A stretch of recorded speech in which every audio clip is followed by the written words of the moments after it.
आगे बढ़ते हैं। वजीर दिफा राजनाथ सिंह सहरोजा दौरे पर उज़्बेकिस्तान में हैं। उन्होंने उज़्बेकिस्तान की राजधानी ताशकंद में साबिक वजीर आजम आंजहानी लाल बहादुर शास्त्री को खराज अकीदत पेश किया। उन्होंने आंजहानी लाल बहादुर शास्त्री के मुजस्समे पर गुलाह अकीदत नजर किए। राजनाथ सिंह शंघाई ताउन तंजीम के सरबराहान ममलकत की काउंसिल के इजलास में शिरकत के लिए उज़्बेकिस्तान दौरे पर हैं।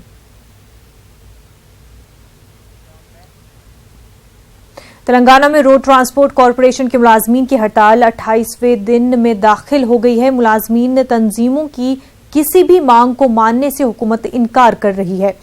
आज सपहर के बाद केसीआर काबीना की अहम मीटिंग होने वाली है, जिसमें प्राइवेट बसों को किराए पर लेकर चलाने की तजवीज मंजूर की जा सकती है।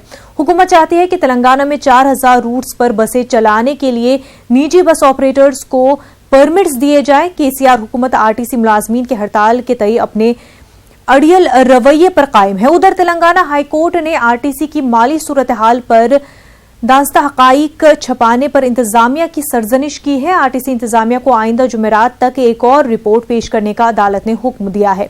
बताया जा रहा है कि अदालत के सख्त रुख के बाद आज केसीआर काबीना की मीटिंग काफी अहम रहेगी।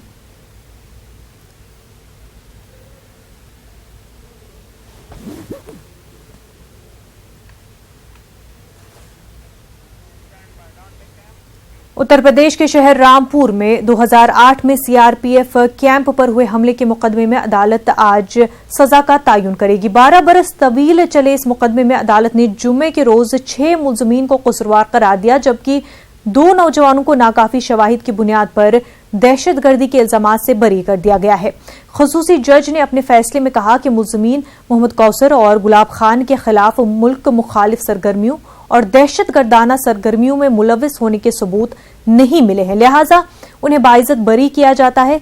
खसूसी अदालत ने एक और मुलजिम फहीम अंसारी को दफा 420 के मामले में कसूरवार ठहराया है, लेकिन उसे दफा के तहत मिलने वाली सजा ज्यादा वक्त फहीम जेल में गुजार चुका है, इसलिए उसे रिहाई मिल सकती है। जिन मुलजिमीन को अदालत ने कसूरवार ठहराया है उनके नाम इमरान शहजाद, मोहम्मद फारूक, सुबहुद्दीन, मोहम्मद शरीफ, जंग बहादुर है।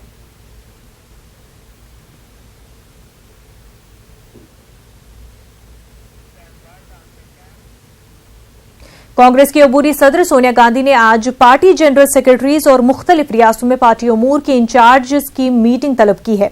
5 नवंबर से शुरू होने वाले एहतजाज के पेश नजर इस मीटिंग को अहम माना जा रहा है। समझा जाता है कि 10 दिनों तक चलने वाले एहतजाज की तैयारियों के हवाले से इस मीटिंग में तबादला ख्याल किया जाएगा। पार्टी मुख्तलिफ मामलों पर मरकजी हुकूमत के खिलाफ महाज खोलने जा रही है।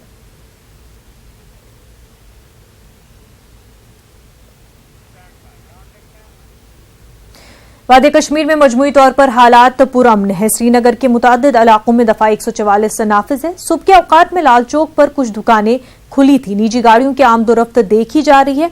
प्रीपेड और इंटरनेट खदमात करीब 3 महीनों से बंद है।